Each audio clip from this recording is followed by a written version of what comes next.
Nowadays, a lot of people turn to online dating in hopes of finding the one.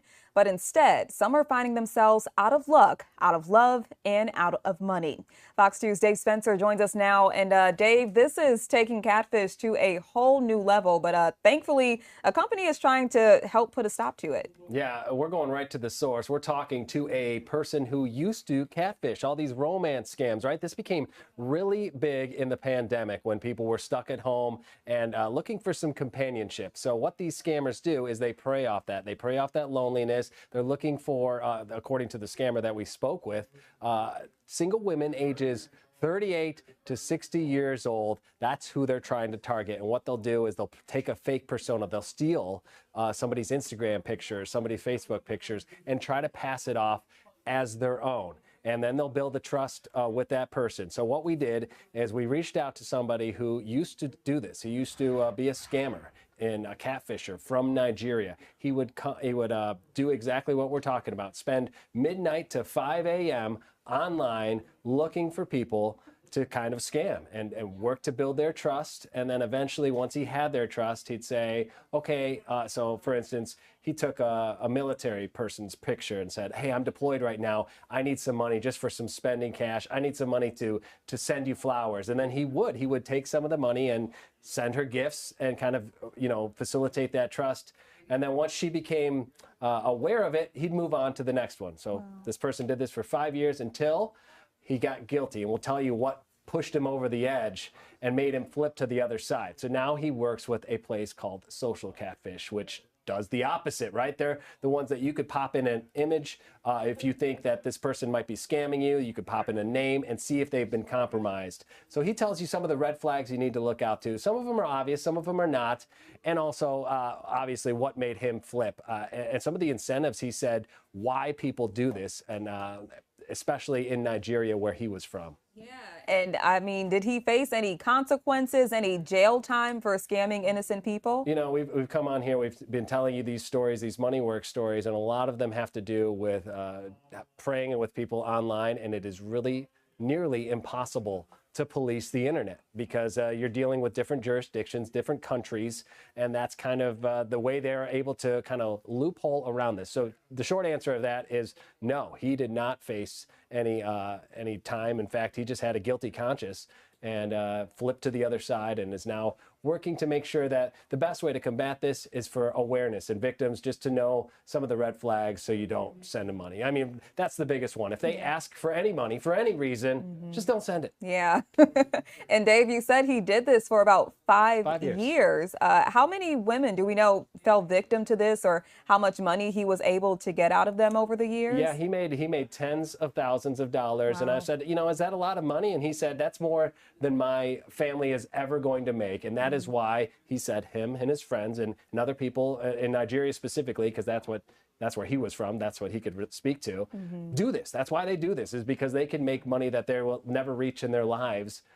And frankly, they just don't care. They say, whatever the consequences are, I'll face them when that time comes. In the meantime, I'm going to try to provide for my family and myself. Wow. And I'm always curious to know why people turn to these schemes. Yeah. What was he doing before scamming? Yeah, he said he tried to go legitimate. He tried to be a baker. He tried to be a teacher. He tried many different things. And he just said, I wasn't making the money. Everybody in Nigeria, according to him, knows about these scams. They talk about it. He said his parents would talk about it. His siblings would talk about it. So it's kind of like just built in over there, according to him.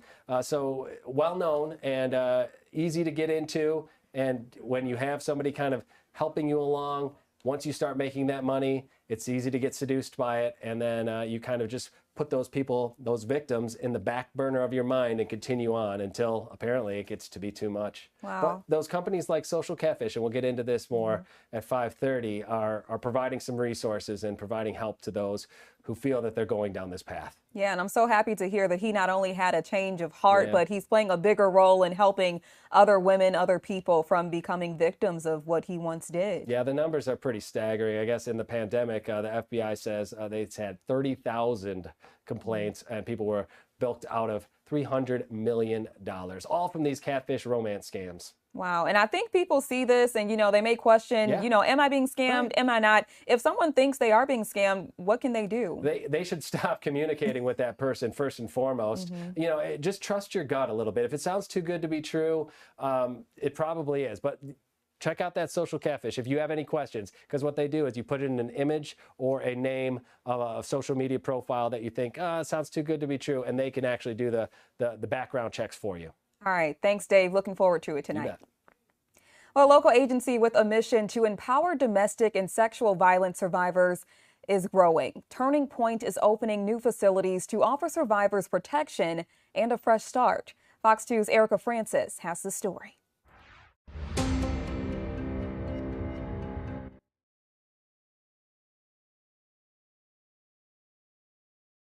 Human trafficking efforts, Sharman Davenport, the leader of the local nonprofit, is advocating for community action, pushing to end oppression and violence. Turning Point is one of the probably only agencies in the area in Macomb County that can house and support survivors of sex and labor trafficking, as well as sexual assault and domestic violence survivors. Human trafficking, defined as a person being compelled against their will by force, fraud, or coercion into commercial sex acts or into labor or service. A lot of times the person knows their trafficker.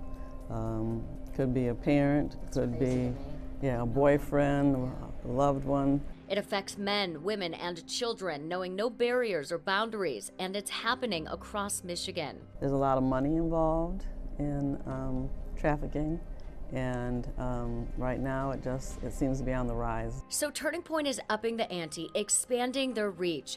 Through the support of a local church, they are opening a new 9-bedroom, 27-bed shelter, providing additional emergency shelter options for human trafficking survivors and their families. Unfortunately, what we're seeing is an increased need for services. It's why the nonprofit is also adding 12 apartments, bringing their total to 20, all dedicated to helping survivors transition into a life free of oppression. One of the services that we provide that makes a huge difference is housing.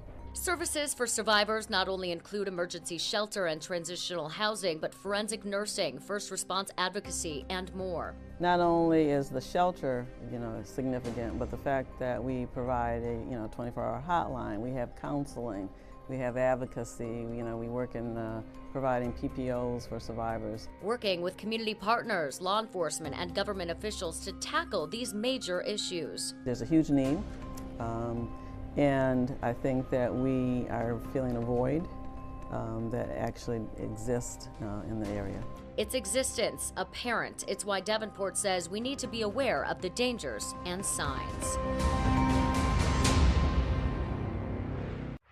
Now remember, there is always help available. You can call Turning Point's hotline number at 586-463-6990. Well, have you ever had a bad dream and wondered what caused it? Up next, we're breaking down the science behind nightmares. We'll be right back.